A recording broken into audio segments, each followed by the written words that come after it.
ఇవాళ రేవంత్ రెడ్డి గారు ఒక సినిమా థియేటర్ ఓపెనింగ్ పోతున్నారు. పోనీ మంచిదే, సినిమా టాకీస్ ఎవరు అశోక్ నగర్ లో పిలిచిందట, రిబ్బన్ కత్తిరించేందుకు అశోక్ నగర్ పోతున్నారు సినిమా టాకీస్ ఇనాగరేషన్.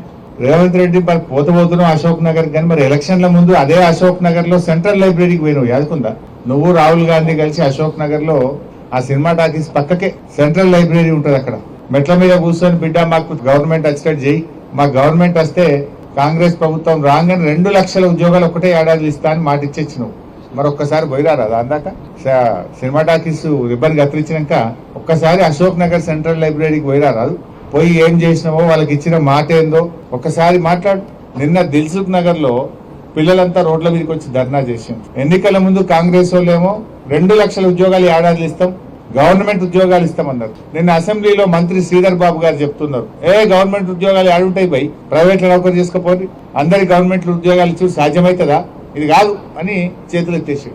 బట్టి విక్రమార్క గారేమో జాబ్ క్యాలెండర్ పెట్టి జాబ్లెస్ క్యాలెండర్ చేసేసిండు దాన్ని. మరి ఇప్పుడు అశోక్ నగర్ కు రేవంత్ రెడ్డి గారు సినిమా టాకీస్ ఇనాగ్రేషన్ పోతే 1000 మంది పోలీసు వాళ్ళని పెట్టిరట. ఏదైనా సందులకెళ్ళి పొలాలు వస్తారేమో అడుగుతారేమో అని 1000 మంది పోలీసు వాళ్ళని పెట్టుకుని సినిమా టాకీస్ ఇనాగ్రేషన్ పోతుండే. ఇప్పుడు నిన్న మొన్న దిల్సుఖ్ నగర్ లో పిల్లలు పాపం ఏమైనాయి మా 2 లక్షల ఉద్యోగాలు, ఏమైంది మా జాబ్ క్యాలెండర్ అని అడిగితే వాళ్ళ ఈపులన్నీ వాయగొట్టారు, బూతులు తిట్టింది పోలీస్ అధికారులు. మనం చూసినాం సోషల్ మీడియాలో. ఆ నిరుద్యోగ పిల్లల్ని నోటితో ఉచ్చరించలేని భాషలో బూతులు తిట్టుకుంటూ ఈపులన్నీ పగలగొట్టిండ్రు, రక్తాన్ని చిందించే విధంగా కొట్టిండ్రు పిల్లల్ని. ఇప్పుడేమో ఈయన అశోక్ నగర్ పోయి సినిమా టాకీస్ ఇనాగ్రేషన్ చేస్తారు. నేను రేవంత్ రెడ్డి డిమాండ్ చేస్తున్నా, సరే సినిమా టాకీస్ కు పోతావా, యాడికి పోతావో నీ ఇష్టం, నేను దాని గురించి మాట్లాడా. కానీ అదే అశోక్ నగర్ లో నువ్వు ఇనాగ్రేషన్ చేసే సినిమా థియేటర్ పక్కనే అశోక్ నగర్ సెంట్రల్ లైబ్రరీ ఉంది. అక్కడికి వెళ్లి పిల్లలకు ఆనాడు నువ్వు ఏం మాట ఇచ్చినవో, ఎన్ని ఉద్యోగాలు ఇచ్చినవో దాని సంగతి చెప్పు. దాకా పోయి అశోక్ నగర్ సెంట్రల్ లైబ్రరీ దాకా పోయి నీ జాబ్ క్యాలెండర్ సంగతి ఏందో, నీ నిరుద్యోగ భృతి ఏందో, ఆడపిల్లల స్కూటీలు ఏందో, నీ 2 లక్షల ఉద్యోగాల కథ ఏందో చెప్పు. అక్కడ మాట్లాడాలని చెప్పి నేను ఈరోజు డిమాండ్ చేస్తున్నా. నువ్వు సెంట్రల్ లైబ్రరీకి పో.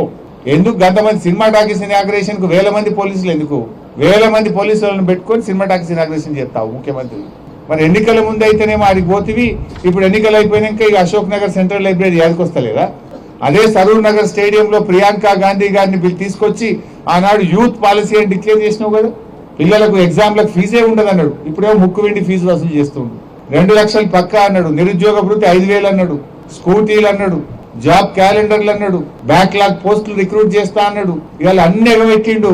పోలీసు వాళ్ళని పెట్టుకొని ఇక ముంగట 4 వెనక 4 బండ్లు పెట్టుకొని సాటుకు తిరుగుతున్నాడు. ముఖ్యమంత్రికి ధైర్యం ఉంటే, చిత్తశుద్ధి ఉంటే, నిజంగా నిరుద్యోగ యువతకు న్యాయం చేసిన నమ్మకం ఉంటే నువ్వు Ashok Nagar central library visit చేయి. లేదంటే తోక ముడుచుకొని పారిపోతే నువ్వు నిరుద్యోగ యువతను మోసం చేసినట్టుగా భావించాల్సి ఉంటుంది.